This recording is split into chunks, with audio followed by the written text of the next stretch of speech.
بسم اللہ الرحمن الرحیم یخادعون اللہ والذین آمنوا وما یخدعون الا انفسهم، وہ دھوکہ دینے کی کوشش کر رہے ہیں اللہ کو اور اہل ایمان کو۔ یہ یخادعون جو ہے یہ باب مفعلہ ہے، باب مفعلہ میں کشمکش ہوتی ہے، کشاکش ہوتی ہے، لہذا ترجمہ میں نے کیا کوشش کر رہے ہیں۔ وما یخدعون الا انفسهم، یہ ثلاثی مجرد میں آ گیا، اور نہیں دھوکہ دے رہے مگر صرف اپنے آپ کو۔ یہ یقینی ہے اپنے آپ کو تو دھوکہ دے رہے ہو، لیکن یہ کہ اللہ اور اس کے رسول کو اور اللہ اور اہل ایمان کو دھوکہ نہیں دے سکتے۔ سورہ نساء کی آیت نمبر 142 میں یہ کھل کر منافقین کے بارے میں یہی الفاظ آئے ہیں، ان المنافقین یخادعون اللہ وہو خادعہم، یقیناً منافقین جو ہے وہ اللہ کو دھوکہ دینے کی کوشش کر رہے ہیں اور اللہ انہیں دھوکہ دے رہا ہے۔ وما یشعرون، انہیں اس کا شعور نہیں ہے۔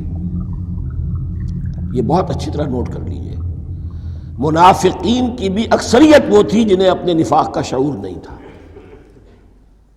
وہ اپنے تئیں سمجھتے تھے اپنے آپ کو مسلمان، وہ کہتے تھے یہ بے وقوف لوگ ہیں، محمد رسول اللہ کے بارے میں کہتے تھے یہ خام خواہ جو ہے انہوں نے لڑائی بھڑائی مول لے لی ہے اہل مکہ کے ساتھ، کیا ضرورت ہے، امن کے ساتھ جو ہے بات کرنی چاہیے۔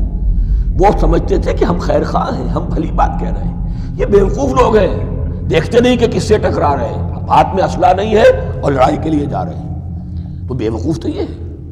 لیکن وہ سمجھتے تھے کہ ہم تو بڑے مخلص ہیں، ہم مصلح ہیں، تو ما یشعرون بہت ضروری ہے۔ بعض لوگ منافق ایسے بھی تھے کہ جو اسلام میں داخل ہی ہوتے تھے دھوکہ دینے کی خاطر، اور ان پہ پہلے دن سے واضح ہوتا تھا کہ ہم مسلمان نہیں ہیں، ہم نے اسلام کا لبادہ اوڑھا ہے صرف دھوکے کے لیے۔ اس کا ایک ذکر سورہ آل عمران میں آئے گا، لیکن اکثر و بیشتر منافقین دوسری طرح کے تھے جنہیں اپنے نفاق کا شعور حاصل نہیں تھا۔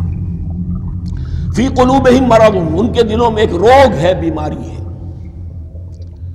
یہ روگ اور بیماری کیا ہے؟ ایک لفظ میں اس کو تعبیر کیا جائے، کردار کی کمزوری، ویکنس آف کیریکٹر۔ ایک شخص وہ ہوتا ہے کہ جو سمجھتا ہے یہ حق ہے، ہر سے بعد آباد، اب جو ہو سو ہو۔ ایک حق کو حق پہچان کر رد کر دیتا ہے، وہ کافر ہو گیا۔ ایک حق کو حق پہچان کر آیا تو صحیح، لیکن ویکنس آف کیریکٹر کی وجہ سے قوت ارادی کمزور ہے، آخرت بھی چاہتے ہیں، دنیا کو بھی ہاتھ سے دینے کو تیار نہیں، یہاں کا بھی کوئی نقصان نہ ہو اور آخرت کا بھی سارا بھلا ہمیں مل جائے۔ یہ وہ لوگ ہیں در حقیقت کہ اس کو کہا روگ۔ فی قلوبہم مرض فزادہم اللہ مرضا، تو اللہ نے ان کے مرض میں اضافہ کر دیا۔ یہ اللہ کی سنت ہے، آپ حق پر چلنا چاہیں حق کا راستہ آپ کے لیے آسان کر دے گا، آپ برائی کی طرف جانا چاہیں بڑی سے بڑی برائی آپ کے لیے ہلکی ہوتی چلی جائے گی، کوئی خاص بات ہی نہیں، چلو یہ بھی کر گزرو، جب یہ کر لیا تو یہ بھی کر گزرو۔ اور اگر آپ بین لٹکنا چاہیں تو اللہ اسی پہ چھوڑ دیتا ہے، ٹھیک ہے آپ سمجھتے ہیں ہم کامیاب ہو رہے ہیں، ہم نے مسلمانوں کو بھی دھوکہ دے لیا، وہ ہمیں مسلمان سمجھتے ہیں، اور یہودیوں کو بھی دھوکہ دے لیا، وہ سمجھتے ہیں کہ ہم ان کے ساتھی ہیں، تو سمجھا کامیاب ہو رہے ہیں، حقیقت میں کامیابی نہیں۔ فی قلوبہم مرض فزادہم اللہ مرضا ولہم عذاب علیم بما کانوا یکذبون، اور ان کے لیے تو دردناک عذاب ہے۔ عذاب عظیم کا لفظ آیا تھا اوپر کفار کے لیے، وَلَهُمْ عَذَابٌ عَظِيمٌ، 7ویں آیت ختم ہوئی، اور عذاب علیم کا لفظ آیا یہاں، ان کے لیے دردناک المناک عذاب ہے، بما کانوا یکذبون، بسبب اس جھوٹ کے جو وہ بول رہے تھے۔ وَإِذَا قِيلَ لَهُمْ لَا تُفْسِدُوا فِي الْأَرْضِ، اور جب ان سے کہا جاتا تھا مت فساد کرو زمین میں، مراد کیا ہے اس سے؟ کہ جب محمد کو مان لیا کہ اللہ کے رسول ہیں، اب ٹھیک ٹھیک پیروی کرو، ان کے پیچھے چلو، ان کا حکم ہے تو جنگ کے لیے نکلو، ان کی طرف سے تقاضا آتا ہے مال پیش کرو، اور اگر تم اس سے کتراتے ہو تو فساد مچا رہے ہیں، جماعتی زندگی کے اندر فتنہ اور فساد پیدا کر رہے ہیں۔ وَإِذَا قِيلَ لَهُمْ لَا تُفْسِدُوا فِي الْأَرْضِ قَالُوا إِنَّمَا نَحْنُ مُصْلِحُونَ، وہ کہتے تھے نہیں ہم تو صلح کرانے والے ہیں، اصلاح کرنے والے ہیں، ہم چاہتے ہیں لڑنا بیڑنا کوئی اچھی بات نہیں ہے، ٹکراؤ تصادم، یہ کوئی اچھے کام تھوڑا ہی ہے، بس ٹھنڈے ٹھنڈے دعوت دیتے رہو، جو چاہے قبول کر لے، جو چاہے رد کر دے۔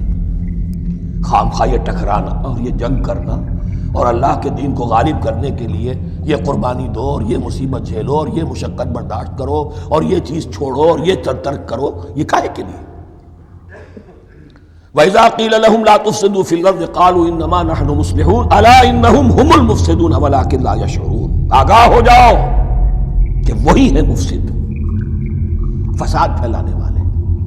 اس لیے کہ محمد رسول اللہ کی دعوت ہے زمین میں اصلاح کے لیے، اس اصلاح کے لیے کچھ آپریشن کرنا پڑے گا۔ مریض اس درجے کو پہنچ چکا ہے کہ آپریشن کے بغیر اس کی شفا نہیں ہوگی۔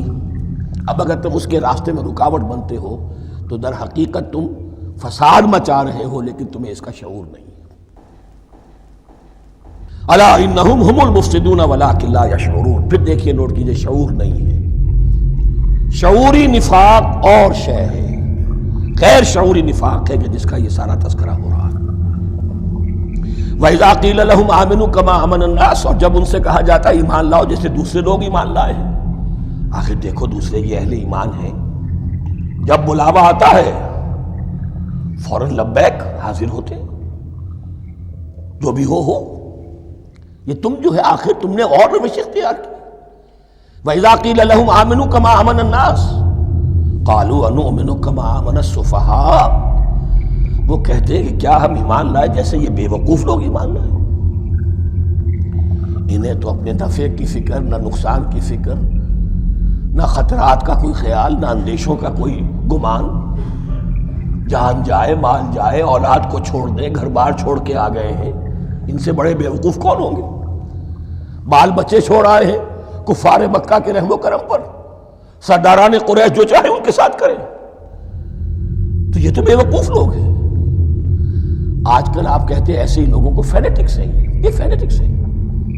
دیکھ بھال کر چلنا چاہیے، دائیں بائیں دیکھ کر چلنا چاہیے، نفع نقصان کا خیال کر کے چلنا چاہیے، چاہے حق ہے ٹھیک ہے، لیکن بہرحال اپنی مصلحتوں کو بھی اور اپنی اہل و عیال کی مصلحتوں کو بھی دیکھنا چاہیے۔